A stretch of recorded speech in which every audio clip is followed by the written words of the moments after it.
I'd like to call this meeting to number 128 of the House of Commons Standing Committee on Foreign Affairs and International Development. Today's meeting is taking place in a hybrid format. I'd like to remind all members, as well as the witnesses, to please wait until I recognize you by name before speaking. And if anyone's joining us virtually, please do feel free to raise your hand. Now, pursuant to Standing Order 1082 and the motions adopted by the committee on Monday, January 31st, 2022, and Wednesday, October 19th, 2022, the committee is resuming a briefing on the current situation in Haiti. I'd now like to welcome our witnesses. We're very grateful to have with us Ms. Shalini Anand, who is Assistant Deputy Minister for the Americas branch at GAC. We have Mr. Sebastien Beaulieu back, who's, of course, the Director General of Emergency Management, Legal and Consular Affairs branch. And we have Ms. Sylvie Bedard, who's the Director General of Central America and the Caribbean. So as I understand, Ms. Anand, you will be doing the opening remarks. You have 5 minutes for your remarks. Once you're getting very close to it, I will be holding this up. That means you should be wrapping it up. And that applies not only to your opening remarks, but also to any questions that are put to you by the members as well. So all of that having been explained, Ms. Anand, the floor is yours. You have 5 minutes. Thank you. Aujourd'hui, je vous présenterai. Today, I'll give you an overview of the situation in Haiti, as well as of Canada's response to it. A comprehensive approach to this complex and evolving crisis by supporting Haitian security sector actors to reduce violence, by supporting the transitional government in restoring democratic institutions, by fighting corruption and human rights abuses, and finally, by alleviating suffering and supporting socioeconomic recovery. On the humanitarian front, gang violence has displaced over 700,000 Haitians, resulting in unprecedented instability and significant strain on vital resources, including severe food shortages and limited healthcare access. The World Food Programme reports that 8 million Haitians urgently need food assistance and that 125,946 children are acutely malnourished. Furthermore, there is a troubling rise in the exploitation of children by armed gangs, notably by forced recruitment into the gangs. The use of sexual violence as a weapon of war, it's escalating, with UN statistics showing an increase of over 1,000% in 2024 compared to the previous year. Additionally, the Dominican Republic's ongoing deportations of undocumented Haitians threaten to worsen the humanitarian crisis. Haiti faces significant challenges in holding elections by February 2026, the agreed upon date. Taking things back, in March 2024, Transitional Prime Minister Ariel Henry resigned in the context of escalating gang violence and a prolonged political deadlock. A 9-person presidential council was then set up in April of this year to guide Haiti towards democracy and to improve security. The Transitional Presidential Council, or TPC as we refer to it, installed Prime Minister Gary Conille as the transition Prime Minister on May 28th of this year. And some initial progress was made, including the appointment of a provisional electoral council. Nevertheless, the overall transition process has been complex and hampered by accusations of corruption against 3 of the members of the TPC, as well as increasing tensions between members and the sectors they represent. On November 10th of this year, the TPC replaced Prime Minister Conille with now Prime Minister Alex Didier Fils-Aimé, who was installed his new cabinet on November 16th. Efforts to restore security have been led by the Haitian National Police, supported by the Kenyan-led Multinational Security and Support Mission, or MSSM, as we tend to refer to it, They have been in place since June 2024. Despite the bravery shown by these joint forces, gang violence unfortunately continues to escalate.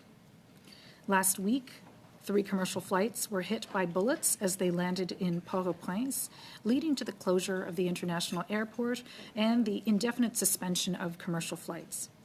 The U.S. Federal Aviation Administration has prohibited all U.S. civilian flights to Haiti until at least December 15th. This follows a period of increased violence, including a horrific massacre which claimed the lives of 115 people. Canada has been working very hard to mobilize additional international support for the MSSM.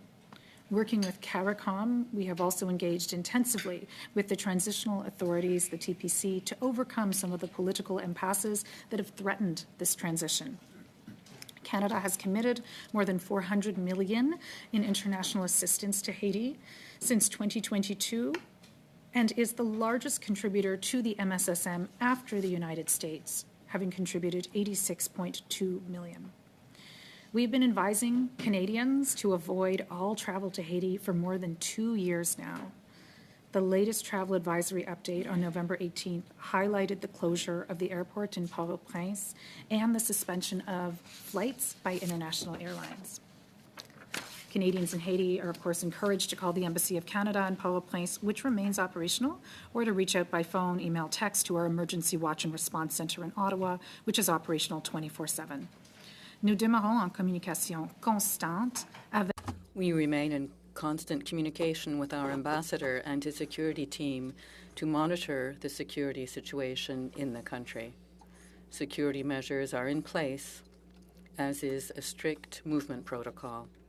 Our teams on the ground in Port-au-Prince ensure our diplomatic commitment, as well as essential security and consular functions. I would like to thank the committee members for their attention and engagement on this important and fast-evolving issue. Thank you all for having us. Thank you very much, Ms. Anand. We will now start off with our first round of questioning. Each member will be provided 6 minutes for the first round, and we start off with MP Epp. Thank you, Mr. Chair, and thank you to the witnesses for appearing today.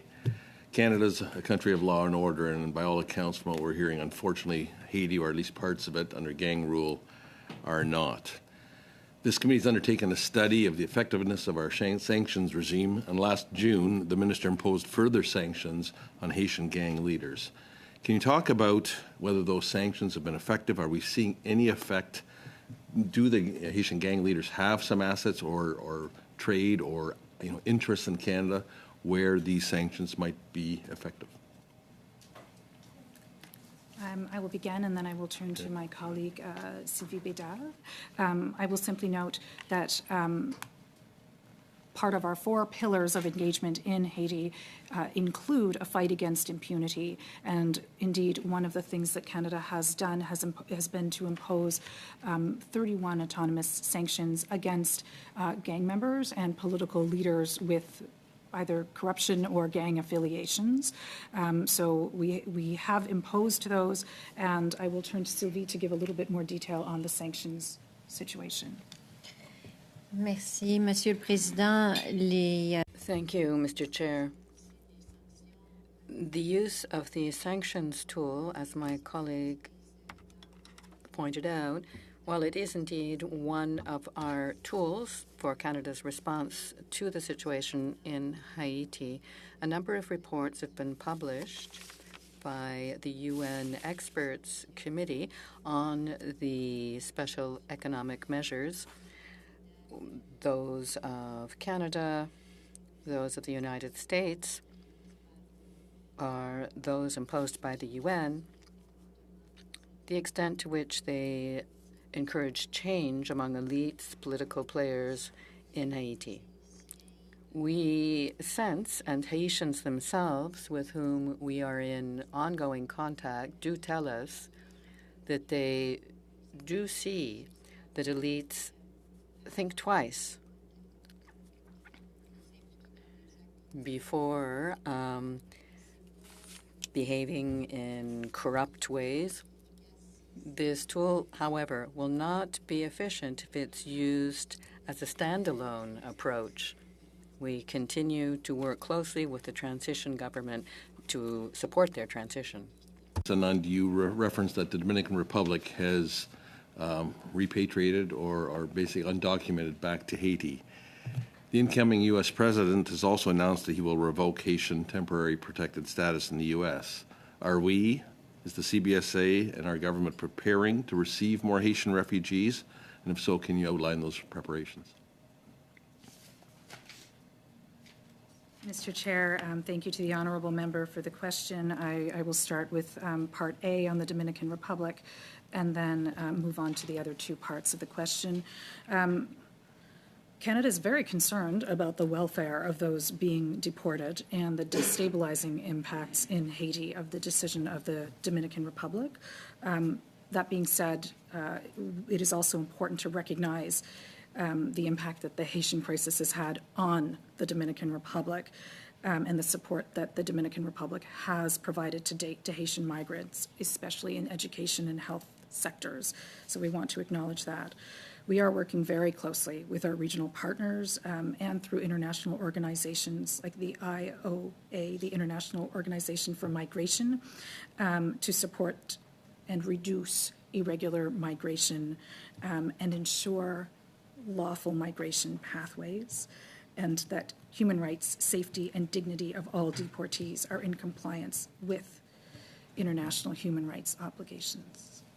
That is on the DR.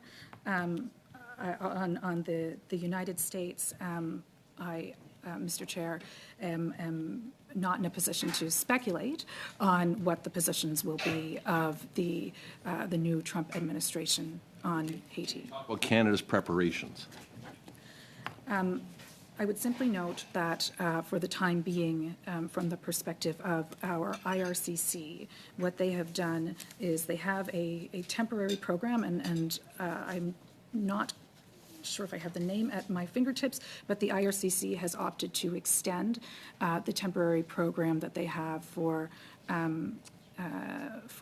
Haitian permanent residents until 2025. In terms of CBSA preparations, I do not have information at my fingertips, so I would have to defer to CBSA colleagues. Thank you. In your response, you referred to irregular migration. I come from an area of the country that is a very innovative sector, 12 to 15,000 temporary foreign workers here through programs, which is a great program, but we also have 2,000 to 3,000 irregular, undocumented, it's an estimate, in my home region. And so what is the CBSA doing to prevent another Roxham Road? Because I can declare through personal interviews in my hometown that some of those undocumented have come through that avenue. What are the preparations for that not occurring again? Mr. Chair, we are doing our best to ensure that colleagues take a whole-of-government approach and are conscious of these types of potential challenges and have appropriate contingency plans. As to CBSA's preparations, I would have to defer to colleagues at CBSA, and I'm happy to come back to the honourable member in writing with their support. Mr. Chair. Thank you. We next go to MP Chattel. You have 6 minutes. Merci beaucoup, Monsieur le Président. Thank you, Mr. Chair, and welcome to our witnesses. The situation is totally devastating. I'm thinking of women and children who are often the first to be victimized in such conflicts, these really dramatic conflicts. Thank you for your work on this issue, for what you're doing. It's of the highest importance. We have a considerable Haitian diaspora in Canada, particularly in Quebec. And these people are all, very affected by the current situation in Haiti. You have mentioned, and we have followed this ourselves, that we are proud to be there at the level of humanitarian assistance. As you say, we have invested since 2002 $400 million in international assistance to Haiti, and we're the second largest contributor to the MSSM, the Multinational Security Support Mission, after the United States. It's really relevant to underscore that. Could you tell us how that assistance is used locally.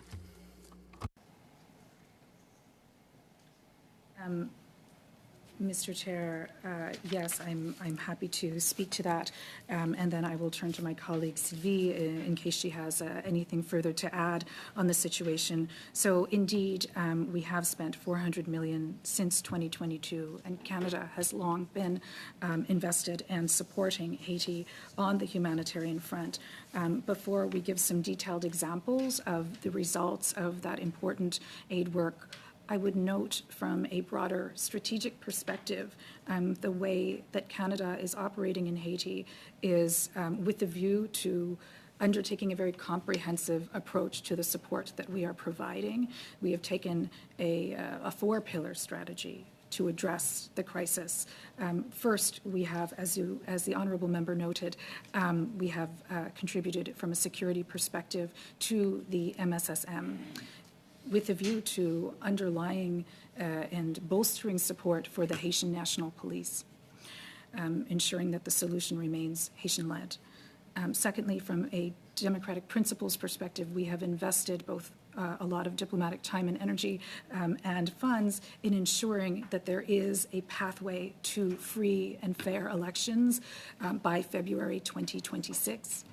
Third, we have invested in the fight against impunity, including through sanctions, Mr. Chair. And then finally, we have looked at both humanitarian and development aid.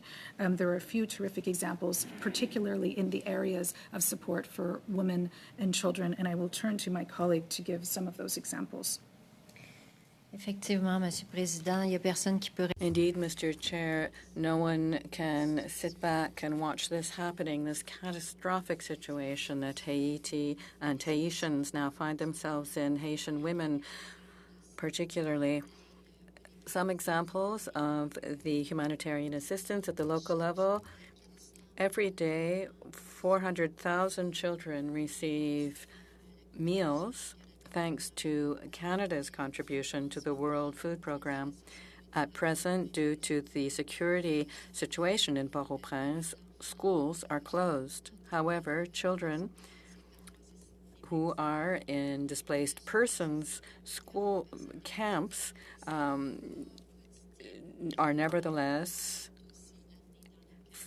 there. They can be found, and the program brings food to them there when schools are closed. Also, yes, these examples, if you could share them with us in writing, that would be wonderful. I haven't much time, though, and I do have a very pressing question of highest importance to me, so I'll put it to you. We know that the situation is really horrific right now. And there is a good deal said about a potential peacekeeping mission to Haiti. I'd like to hear you on that idea. I know that about 70% of Haitians support the deployment of an international peacekeeping mission. And what role could Canada play in such a mission? Mr. Chair, thank you to the honourable member for the question.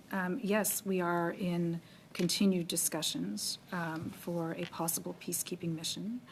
It is our understanding that discussions to date have not led to a successful UN vote in support of a peacekeeping mission. So that has led us to work through a temporary workaround solution, which is what we have done. Using the UN Trust, we have helped fund and found the multinational security mission in Haiti.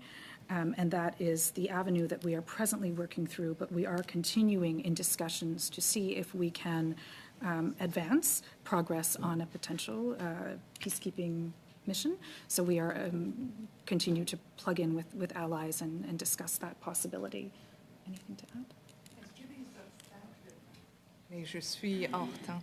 Merci beaucoup. I'd like to talk about the obstacles to that, but it seems I'm out of time. Thank you, MP Chatel. We now go to MP Trudel. Merci, Monsieur le Président. Merci. Thank you, Mr. Chair, and thank you all for being here today. Wow, Haiti. I'm an MP from Longueuil, just south of Montreal, and there's a considerable population of Haitians there. I think 80% of Haitians in Canada are actually concentrated in Quebec at present. And this summer, I met with 9 Haitian women who have been here for 2 to 5 years, some having brought a couple of their children, leaving behind other of their children in such a horrific situation. Children they left with, the grandmothers in remote villages to try to hide them, but the armed gangs are there as well.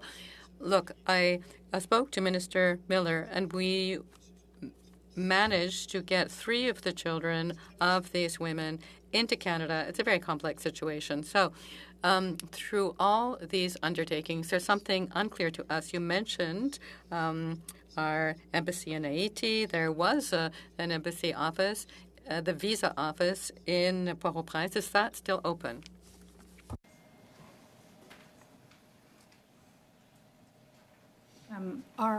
Mr. Chair, our office in Port-au-Prince at present does remain open. And I believe we still have IRCC staff as well as consular staff for essential services being offered through that mission. OK. Maintenant, Okay. Well, a couple of weeks ago, we met with representatives of the Haitian community in Montreal. There was a celebration, and a well-known radio station, something that's broadcast Saturday mornings to the Haitian community in Montreal. I think it's called Radio Inter. But anyway, people listen to that and they like it. And the people there, of course, are very concerned about what's going on in Haiti itself. So do you consult with Haitians? Do you discuss your approaches with people from Haiti? Because people seem... well, how will I put it? I mean, yeah, of course they're very worried. They're very anxious, but they feel the government may not be doing enough, or perhaps what the Canadian government is doing isn't sufficiently known among community members here. But, they would come up to me and say, look, what are you doing? What are you doing in Parliament to help us? It's just so horrific. So do you consult with Haitians in Canada, and specifically in Quebec, to see what sort of solutions they could come up with, suggest to you? Mr. Chair, in short, yes, we consult actively, and Global Affairs Canada, is committed to strengthen our exchanges with members of the Haitian diaspora. We often seek their views on Canada's involvement in Haiti and seek their views on ideas for solutions. Our continued engagement with the Haitian diaspora here and with Haitian people helped underpin the foundations of our strategy to ensure that the solutions we are pursuing in Haiti are Haitian-led, Haitian-owned solutions. In addition to ministerial involvement, and I will give an example of that in a moment, GAC does plan regular exchanges with immigrant integration organizations, Haitian churches, international aid partners, and we have political dialogue advocacy organizations and Haitian student organizations whom we've consulted, among others. Most recently, in mid-October, our Minister Joly and Minister Hussein hosted a roundtable discussion in Montreal with members of the diaspora community. And I should note that Canada's current ambassador to Haiti, Mr. André-François Giroux, meets regularly with representatives of the Haitian diaspora in Canada as well. We are quite conscious of the diaspora numbers. Our data show 165,000 people in Canada, and they form a diverse and influential network whom we actively seek to engage to ensure that their perspectives are reflected in the solutions that we develop. D'accord, merci. Bon, All right, thank you. Another topic now. We heard mention of Mr. Coney, who was there, who had been named as transition Prime Minister, who's been replaced now by Mr. Fils-Aimé. Canada, of course, moved quickly to recognize this new appointment on social networks. Mr. Macron criticized it, though, stating that Canada had made a mistake. Are we the only country to have recognized Mr. Fils-Aimé? Are we the only country that has recognized this appointment?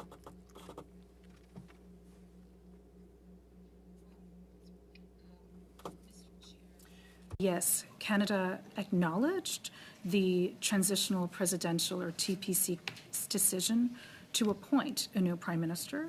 We had a very positive working relationship with PM Kani, and we are ready to work with the new prime minister, Fils-Aimé.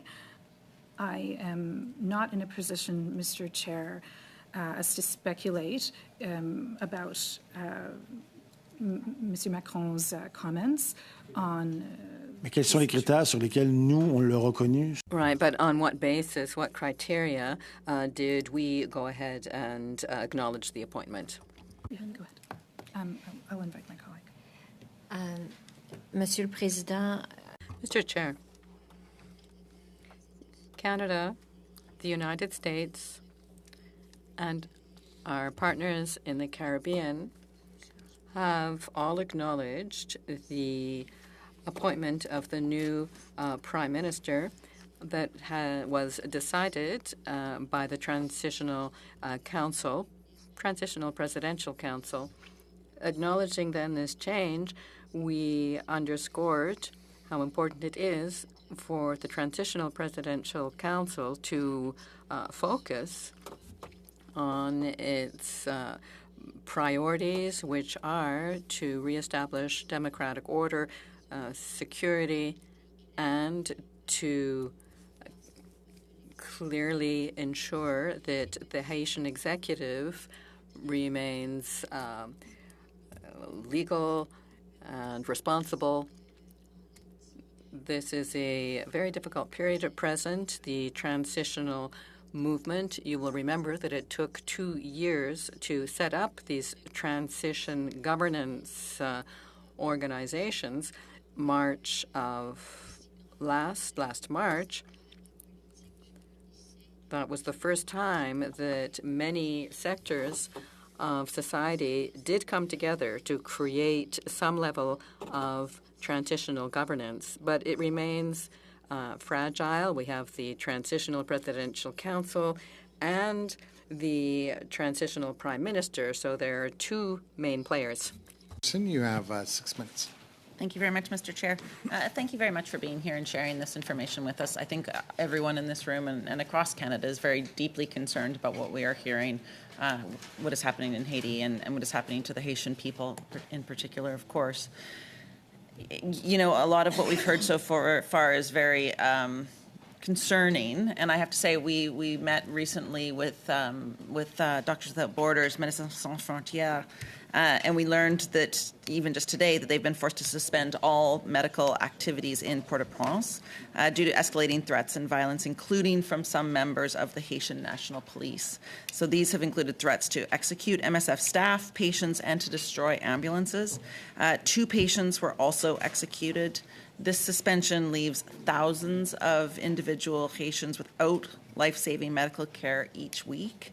So we know Canada is funding the Haitian National Police with millions of dollars of funding and equipment. I believe this is very, very important to do, but given the concerns about threats from some Haitian National Police towards humanitarian workers, what steps is Canada taking to ensure that the police that they are funding, training, and equipping are obeying the law and acting appropriately? And how is Canada ensuring that Canadian funds and equipment aren't being used to perpetrate violence, threats to humanitarian workers, and human rights abuses towards Haitians?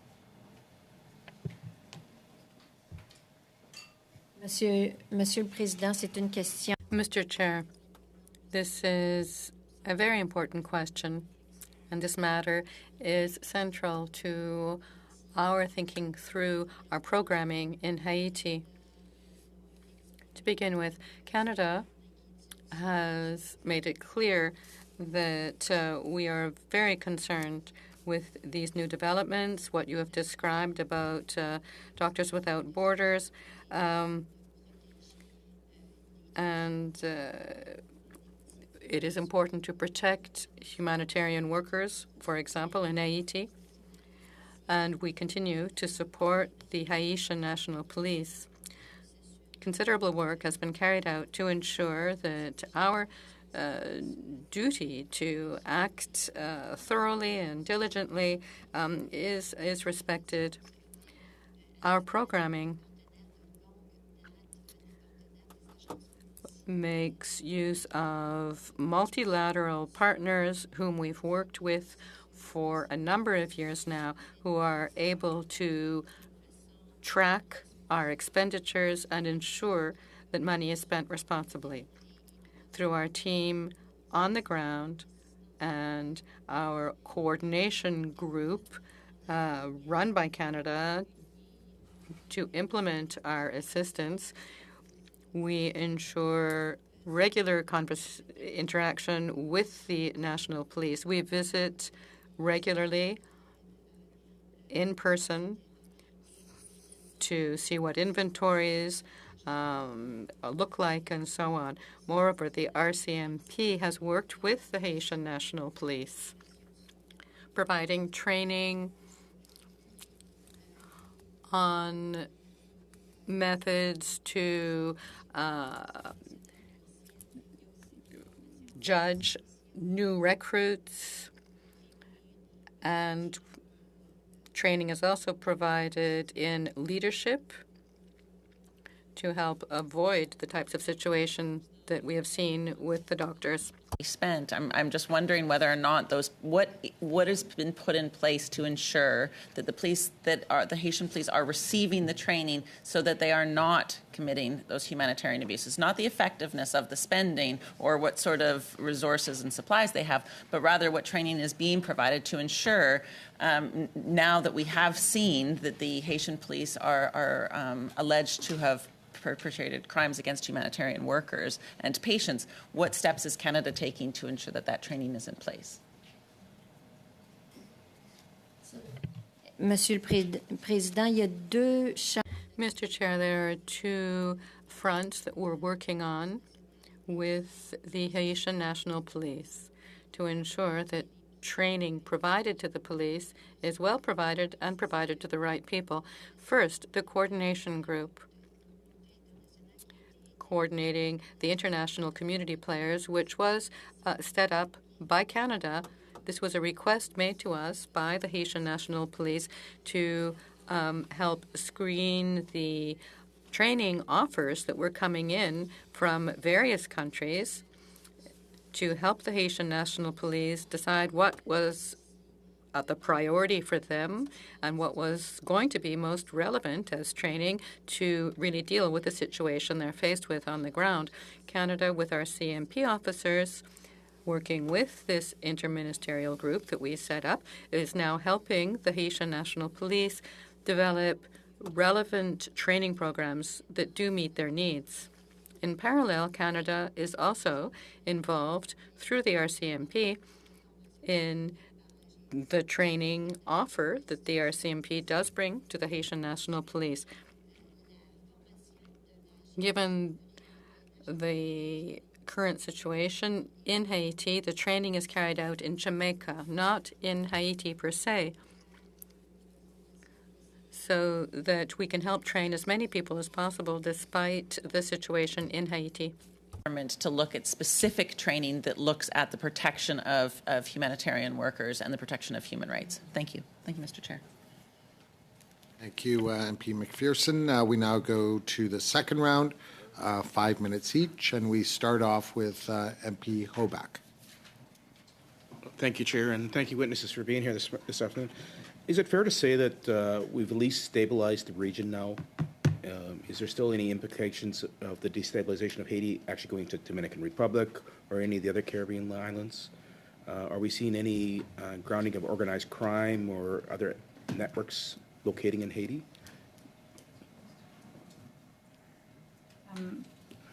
Mr. Chair,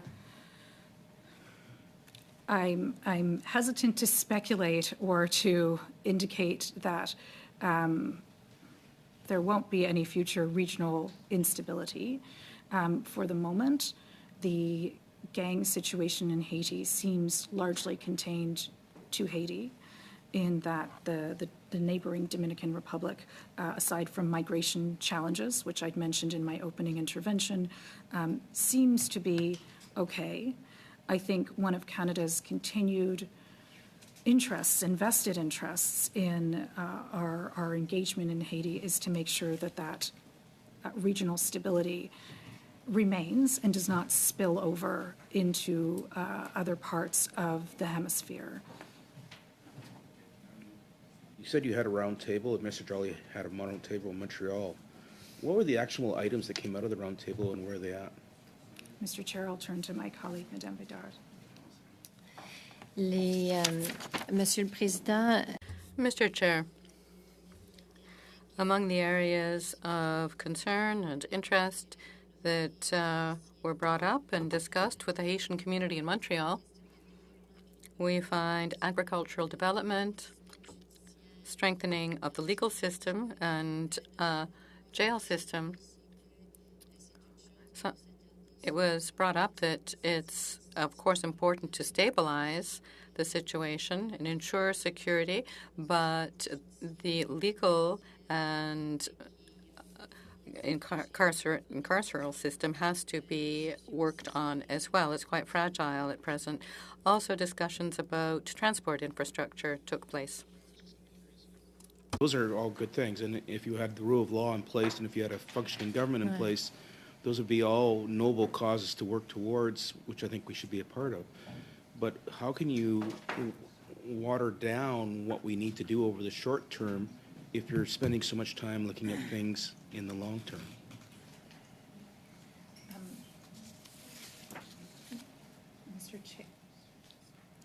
Mr. Chair, forgive me, sorry.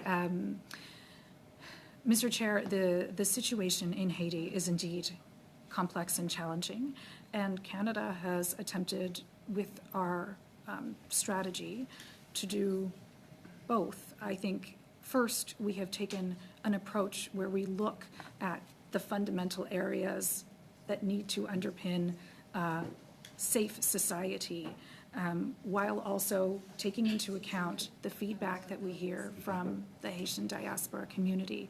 And just to review those pillars, we are looking at some of those initial fundamental pieces, as the honourable member had noted. First and foremost, we have invested heavily in the security improvement situation in... I only get 5 minutes. I don't mean to be rude, okay? I guess I'm also kind of curious, there's other countries in the region that have expertise dealing with gangs. So I'll use Colombia, for example. Yet Colombia may not have the financial wherewithal to come in and participate. Have we looked at seeing how we could participate with allies or friends or people within the region in using their strengths and resources and maybe shoring up, getting that rule of law under control, especially with countries that have expertise in doing exactly that? Mr. I'm not doing well with this. Forgive me. Mr. Chair, yes, Canada is working hand in glove with allied countries throughout the Caribbean, as well as throughout the region, and through the UN, building on their expertise in this area, as well as allies like the US. I can give you a sense that even from a security perspective alone, we are providing training for battalions coming from Jamaica, Belize, Guatemala, Bahamas, El Salvador, and of course Kenya. And many of these countries do have experiences that the honourable member had Why Kenya? indicated. I just find it so amazing that we have to go to Africa to get that support, and we couldn't do it in our own backyard. We couldn't put together that type of network amongst the countries within the Western Hemisphere. Why did we have to go to Kenya? Very briefly, Mr. Chair, the countries in the Western Hemisphere have contributed considerably, including contributions through the MSSM and a number of the countries that I named in the Caribbean. We are deeply grateful to Kenya for their ongoing involvement and their first deployment and their next deployment, which is upcoming. Thank you. We next go to MP Zuberi. Merci, Monsieur le Président. Thank you, Mr. Chair, and thanks to our witnesses for being with us today. And updates on Haiti. And we talked earlier about the UN and the attempts to have a UN peacekeeping mission. In my understanding, a poll in October 2023 said that 70% of Haitians reported support for an international mission. Does this support for an international mission, is that 70% similar to support in other areas where blue helmets are deployed? Just curious on that, to your knowledge. Mr. Chair, I apologize. I do not have that data point at my fingertips, but I'm happy to return to the honourable member if that data point is available. Thanks. My understanding is that at the Security Council, both China and Russia prevented a UN peacekeeping mission. Is that correct? In Haiti? Yes, Mr. Chair, to our knowledge, that is what we understand. Now, in terms of the multinational security support mission in Haiti, which started in October 2023, and it's been renewed for another year, currently my understanding there's 410 police officers on the ground, and the idea is to grow the mission to 2,500. How far are we along to that growth, and when is that growth expected to happen? Mr. Chair, I will take a moment to expand on the growth plans and turn to my colleague in case she has anything to add. Jamaica plans to deploy approximately 200 additional personnel. This is expected in January 2025, so upcoming January. Belize has plans to deploy 50 personnel, including 20 infantry and 30 Coast Guard. And they are planning to sync up with Jamaica, so it would look like a January 2025 deployment for Belize as well. Guatemala plans to deploy military police, so that's a unit of 150 personnel, including 18 to 19 female personnel, which is encouraging, and that is anticipated mid to late December of 2024. Bahamas is planning to deploy 50 maritime personnel, including an offshore patrol vessel and rigid inflatable boats operated by their command, and they are hoping to do so imminently. El Salvador has plans to deploy 3 personnel in Haiti directly, as well as 75 personnel to the Dominican Republic.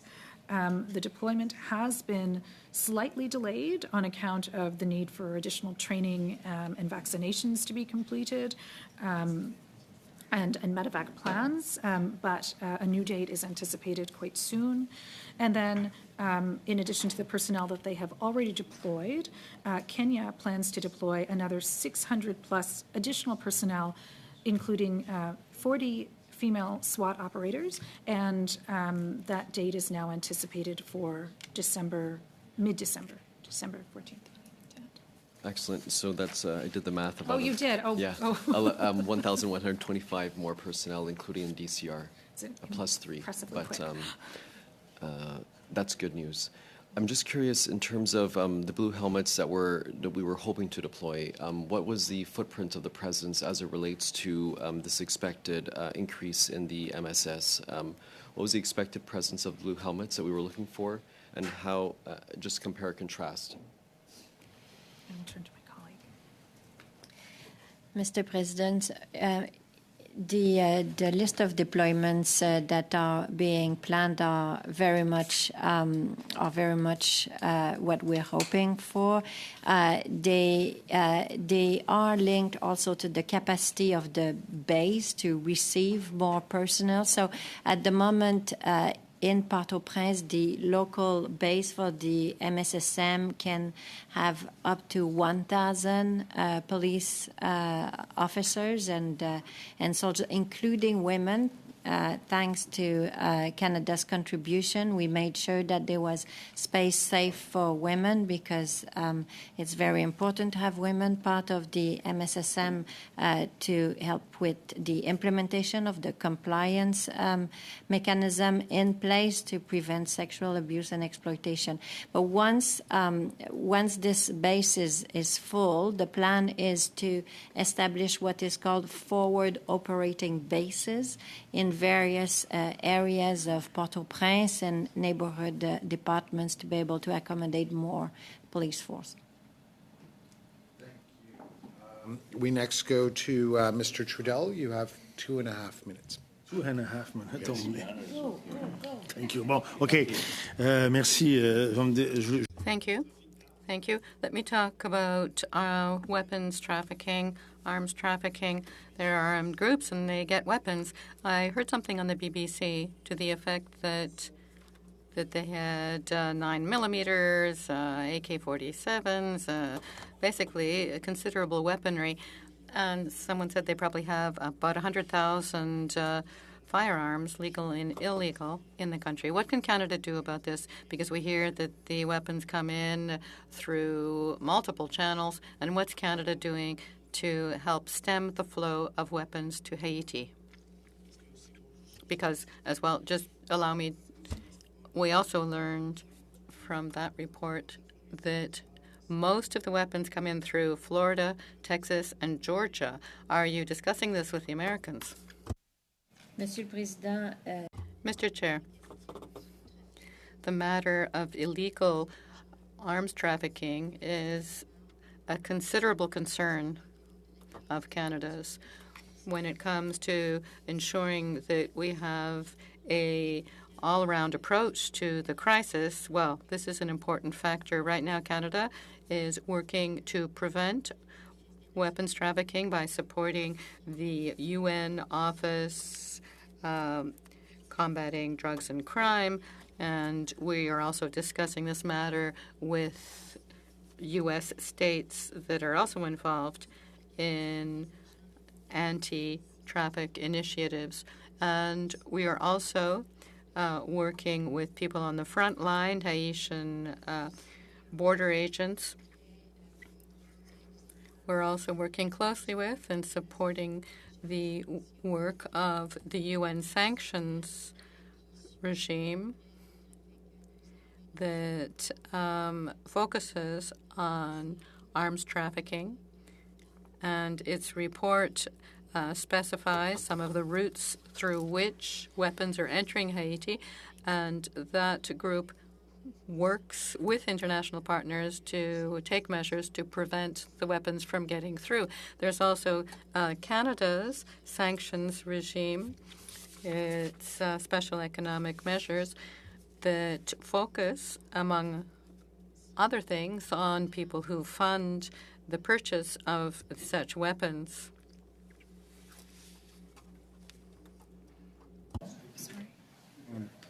Merci. And last time I gave you a lot of latitude, you were almost 2 minutes over. So, Madam McPherson, 2.5 minutes. Thank you very much. I want just a little bit of clarity with that. Thank you for the answer to that question from my colleague from the bloc. Has Canada allocated, so I understand you've said that we are supporting the UN, we are discussing with the US. Has Canada allocated funding and resources to investigate? Like, is there an actual, have we invested in stopping the flow of ammunition and weapons?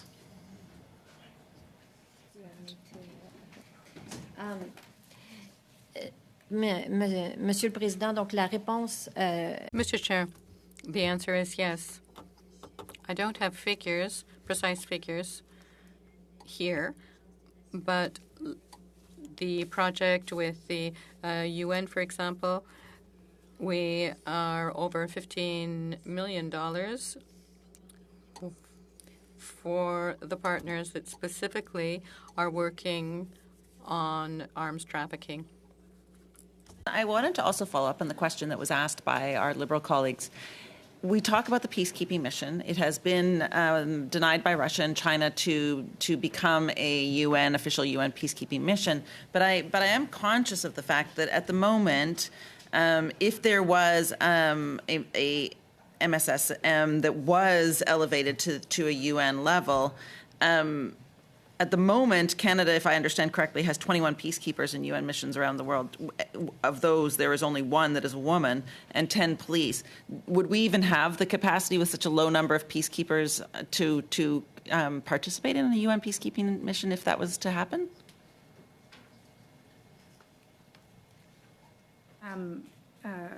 Mr. Chair, I don't have the data points that the honourable member has in front of me, but certainly we can investigate that and come back in writing unless my colleague has anything further to add on the numbers. Not necessarily on the numbers, but even the idea that Canada at this point is wildly underrepresented in UN peacekeeping.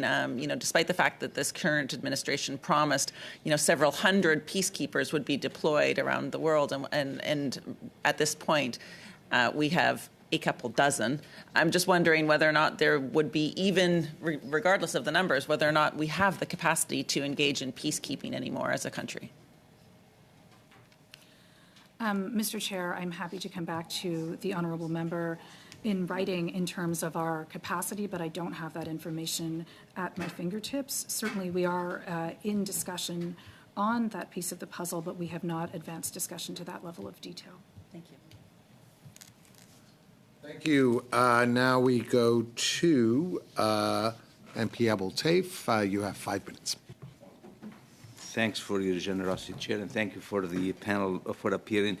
President Macron criticized the dismissal of the Prime Minister by the Transitional Presidential Council, calling it, or blaming Haiti and calling letting drug traffickers take over, and quote by President of France. So drug trafficking, that mean lead to, of course, to money laundering. What Canada, and in that fashion, I was hoping that the minister will be here to answer a question of that scale. Hopefully, Canada's assistance there is not by any chance is jeopardized or exposed to the money laundering in the country. Any idea where these cartels, beside money laundering, getting their funds to be able to control 85% of the country? Mr. Chair, indeed, the situation is very challenging, and there is certainly a cartel and gang problem in Haiti. While I won't speculate on Mr. Macron's comments, I will note that one of the mechanisms that Canada uses to ensure that our aid is getting into the right hands is to work with international partners who have deep experience in these types of challenging states with these types of circumstances. Another mechanism that we use is a continued evaluation and monitoring of the results of that aid to ensure that it is getting into the right hands and delivering the types of results that my colleague mentioned earlier. So those are some of the mechanisms that we take to ensure that our assistance is being used in a manner that aligns with the intended outcomes that we've set out. Can you be specific about any provisions that Canada has taken since April 2003 to ensure, again, that Canada's taxpayers' money that's been given supposedly to help and support the less fortunate in Haiti, that is becoming or contributing to the money laundering by any chance? I would like to hear that for the records to make sure that we know exactly what measures Canada have taken. And we need, I need some more evidence on that, if you don't mind. Monsieur le Président, outre les... Mr. Chair, other than for the sanctions that we have mentioned that now affect 28 political and economic members of the Haitian elite, Canada's main contribution is is the main contributor to reforming the judicial system, $6 million so far. And the fund supports a number of activities, including anti-corruption activities, which keeps close track of corruption allegations, and that is in charge of carrying out necessary investigations. What we called peacekeeping missions, Canada end up, unfortunately, the impression that Canada end up training cartel members. How are we making sure that we don't repeat this mistake again? How can we be certain that we don't make the same mistake again? Because that is where we're going in whether the aids we give, or the training we give, or if we're going to be part of a peacekeeping mission that China believe that there's no peace to keep there. Monsieur le Président, Mr. Chair, I referred to the coordination group that is really run by Canada that coordinates assistance to the Haitian National Police. Through that coordination group, one of the main priorities that has been singled out is to ground our cooperation on, first and foremost, a vetting office, setting up a vetting office to screen candidates coming to the police for training. And this office has now been up and running since April of 2023. Moreover, the RCMP has offered training, a handwriting training to the Haitian National Police, such that participants in a number of training activities of the Haitian National Police must be screened, including using not only handwriting but a polygraphy, basically in order to screen out people who are lying or who are pose a threat. And this is of great importance to ensure the right people are trained. Yes. Yeah. Yeah, Oh, actually, I'm sorry. I'm mistaken. You were 30 seconds over. Thank you. But thank you for pointing that out. So next we go to Mr. Oliphant, 5 minutes. Thank you, Chair. I want to follow up on questioning that Ms. McPherson raised. I thought was really important, and I wasn't sure I was liking where we were going on this. And I want to raise the issue very specifically of Médecins Sans Frontières and the closing of their operations yesterday, but also, generally speaking, those who are helped by Canada to provide support and that. And we got down a hole there about training. I don't want to go down that hole about training because these are people that we call in Canada peace officers. These are police forces. These are people who are there to protect the people that Canada has spent a lot of time, a lot of money training, supporting, and engaging. They're threatening to kill Médecins Sans Frontières staff. They pull ambulances over and threaten to kill the patients. They threaten to kill patients in hospitals. They're threatening, this is, Médecins Sans Frontières act every day in countries all around the world facing extreme danger. That's what they do.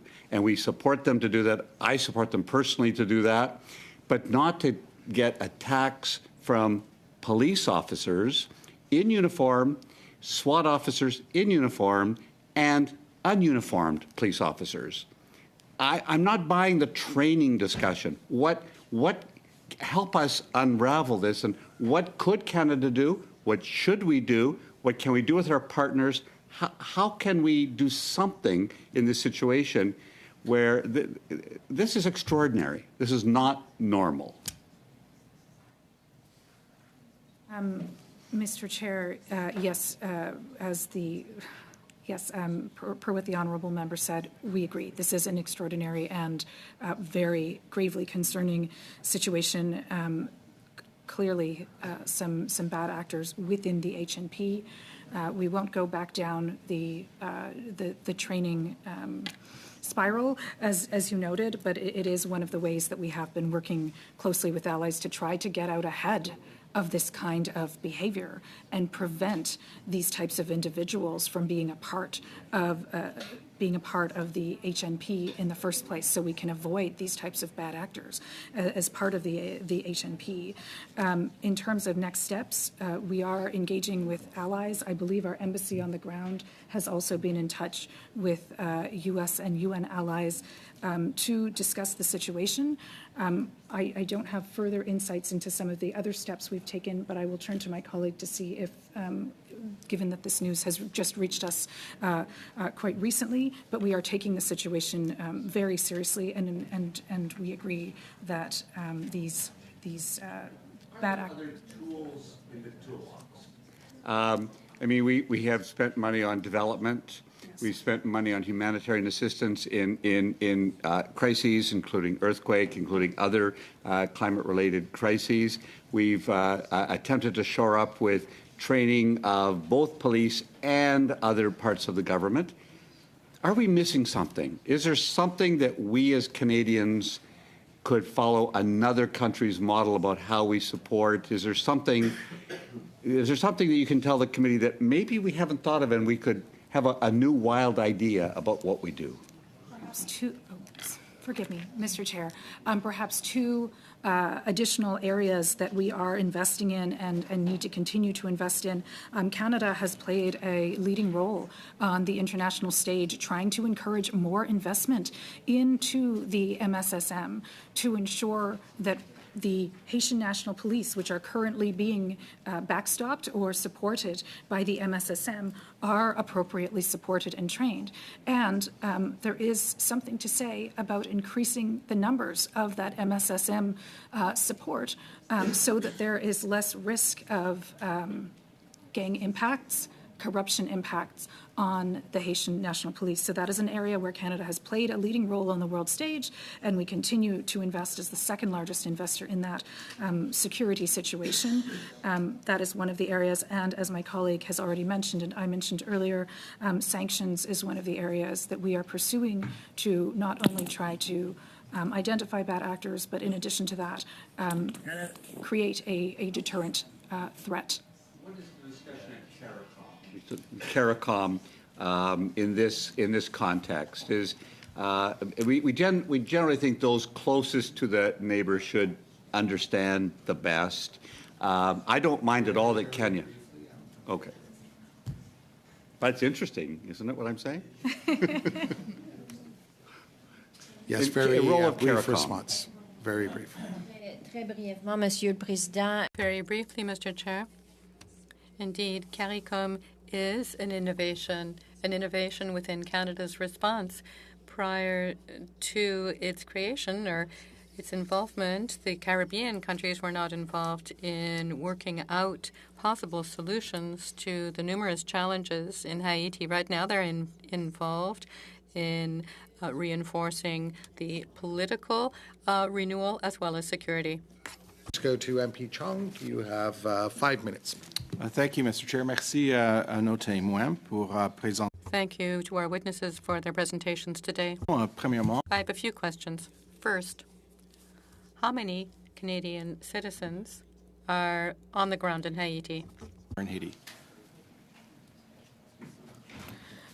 Forgive me.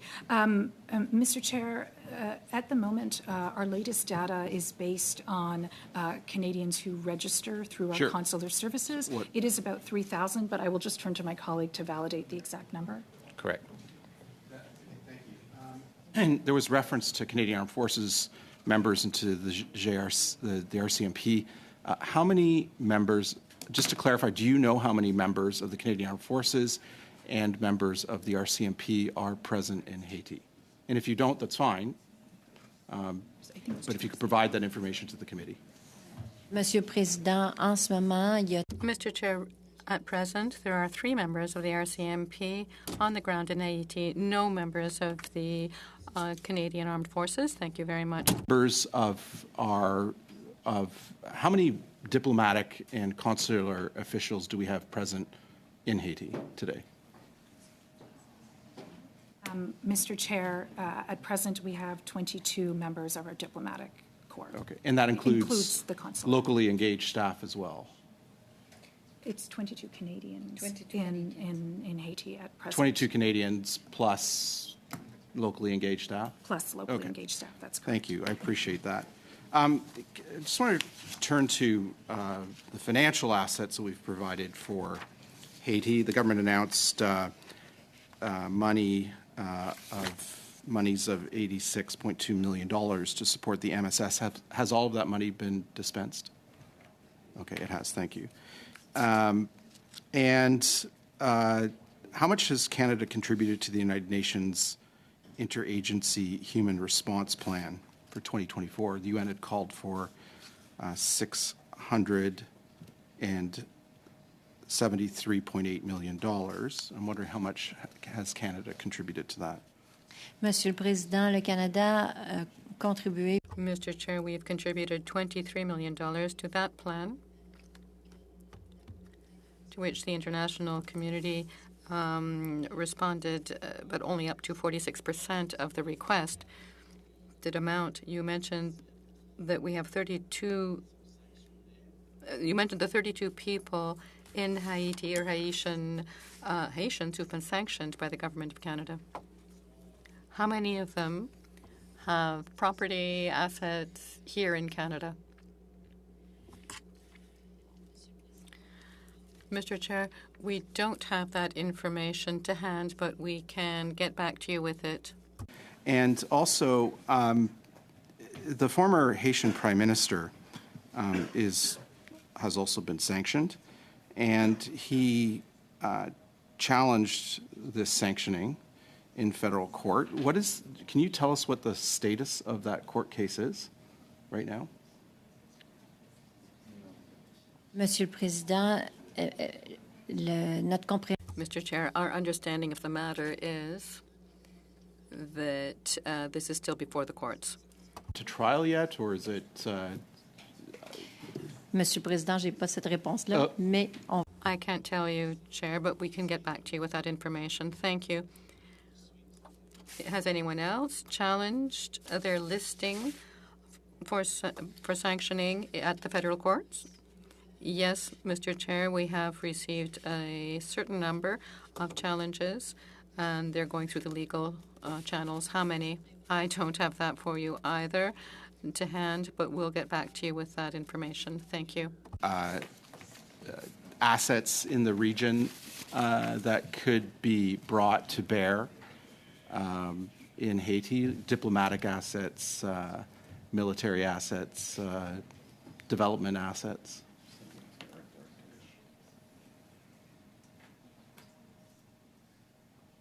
Mr. Chair, at the moment, we have focused most of our assets directly in Haiti. I mean, we certainly have colleagues in neighboring missions who have provided support, including in the DR, and we have had colleagues work out of neighboring missions when the security situation, for instance, has been elevated or aggravated. So we are using our diplomatic network to support our current Canadian operations.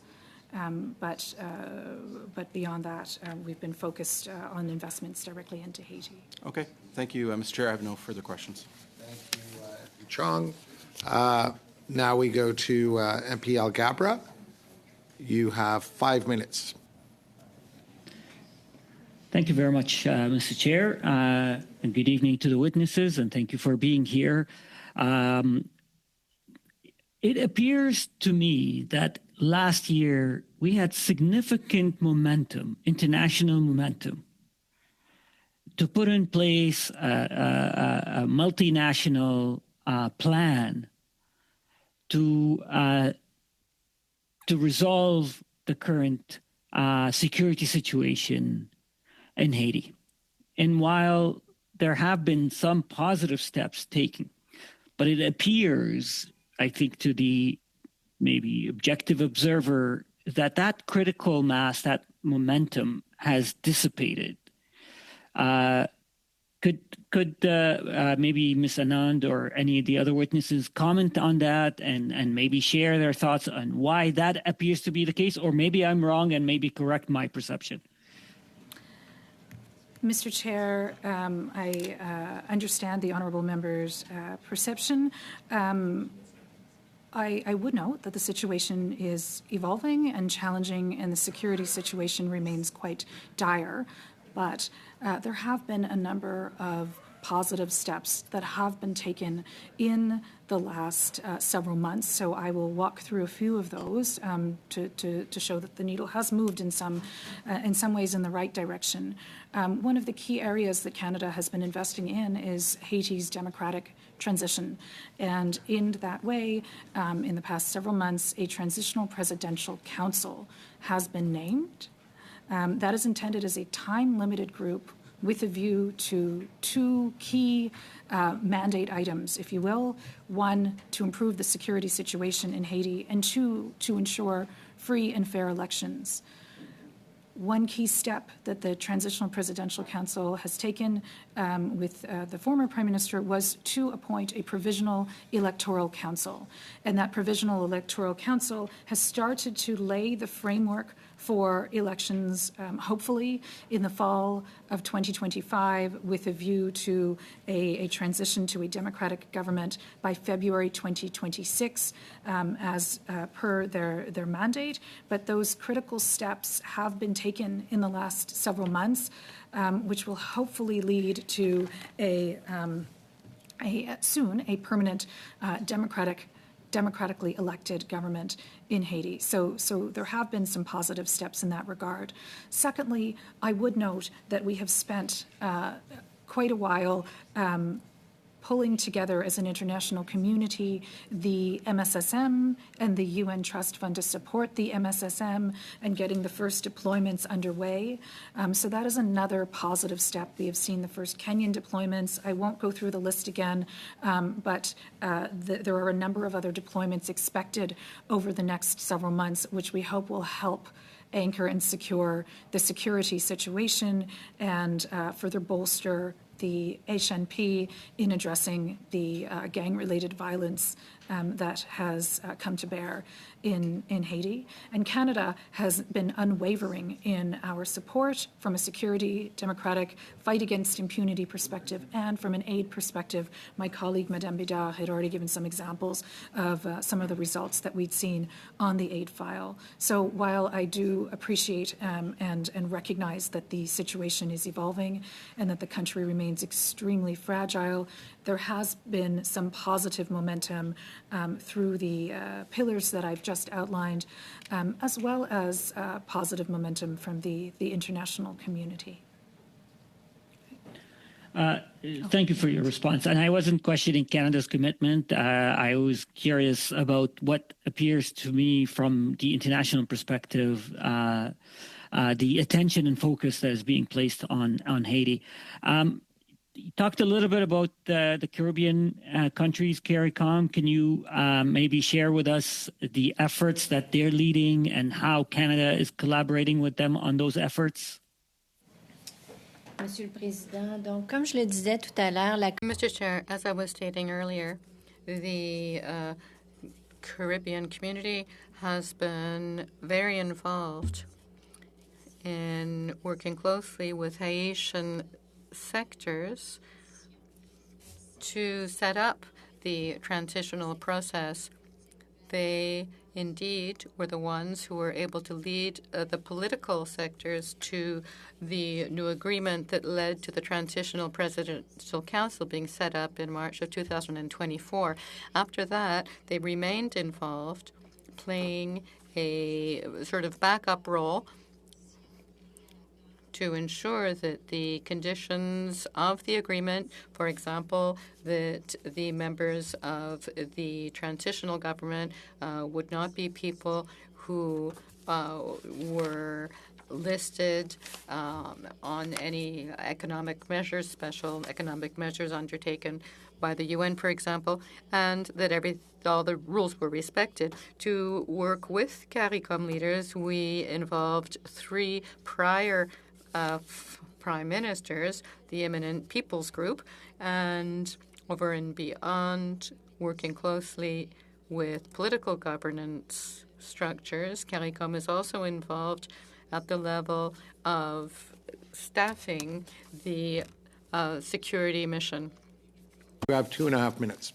Oui, merci, Monsieur le Président. Thank you, Mr. Chair.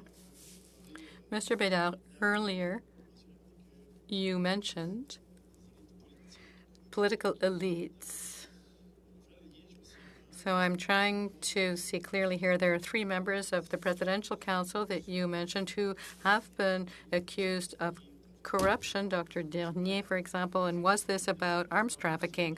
And does Canada still trust the Transitional Council, Presidential Council, after these accusations of corruption?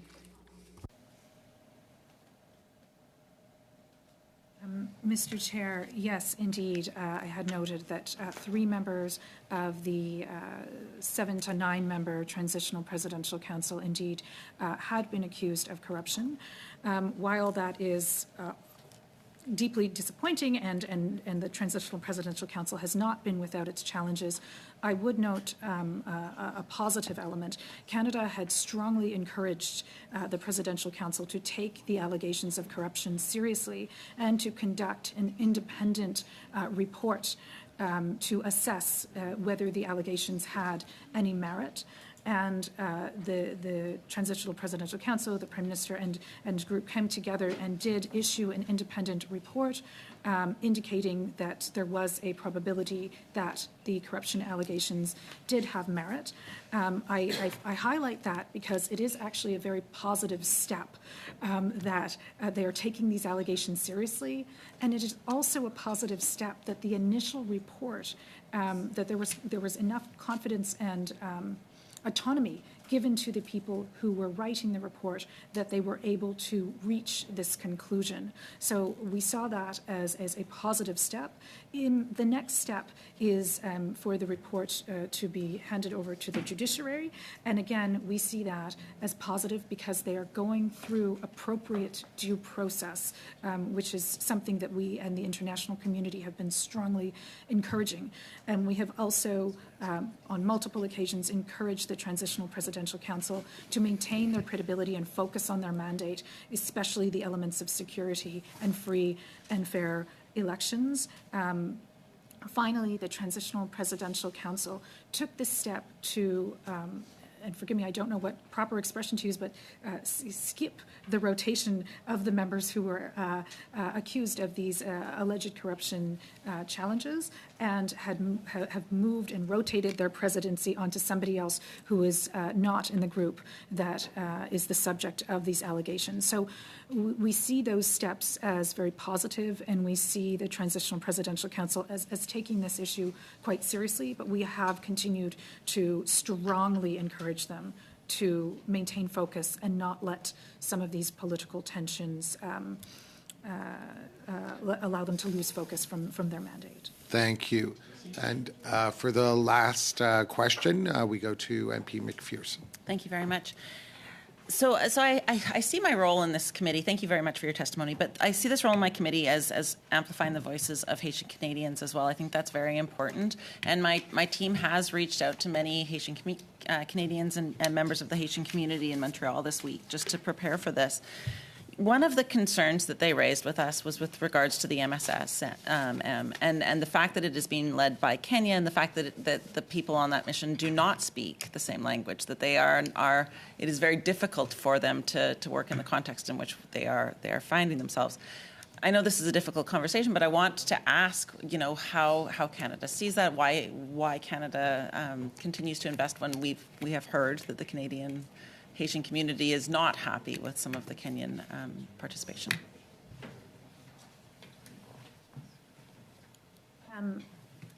Mr. Chair, I acknowledge the comments that the honourable member made on behalf of Haitian Canadians.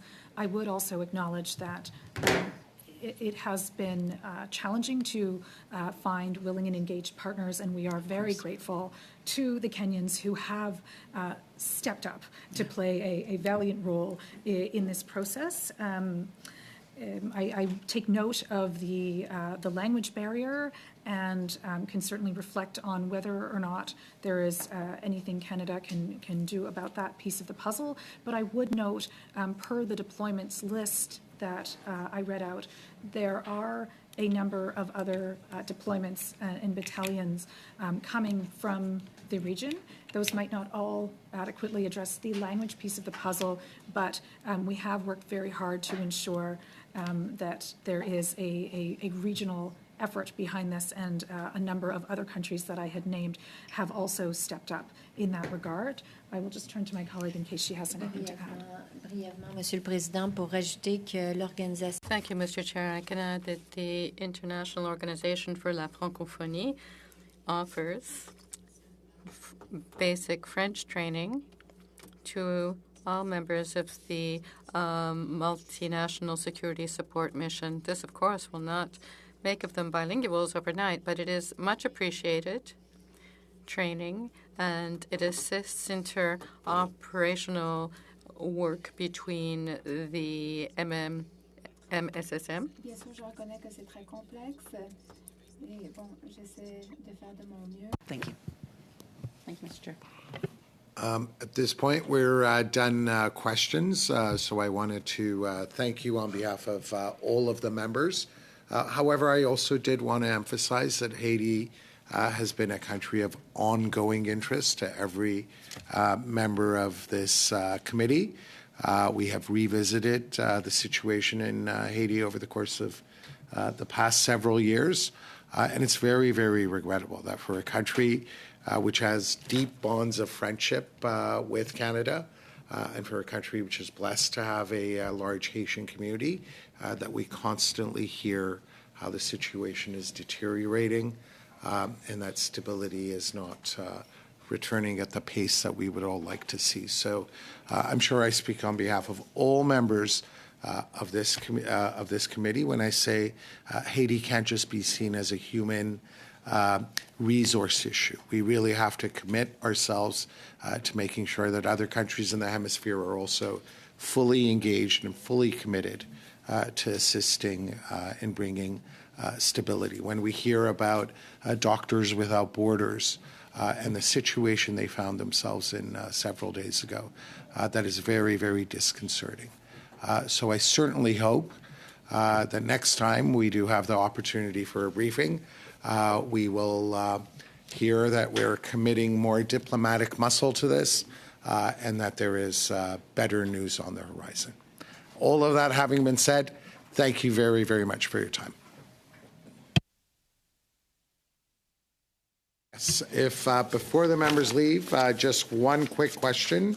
So given that we've all agreed to allot an extra meeting to an examination of Bill C-353, and that we are going to be hearing from external witnesses, is it the will of the committee that all proposed amendments to Bill C-353 be submitted to the clerk no later than Thursday, November 28th, 2024? And I would mean noon of November 28th. Excellent. Is the committee in agreement to adjourn our meeting today? Agreed. Thank you.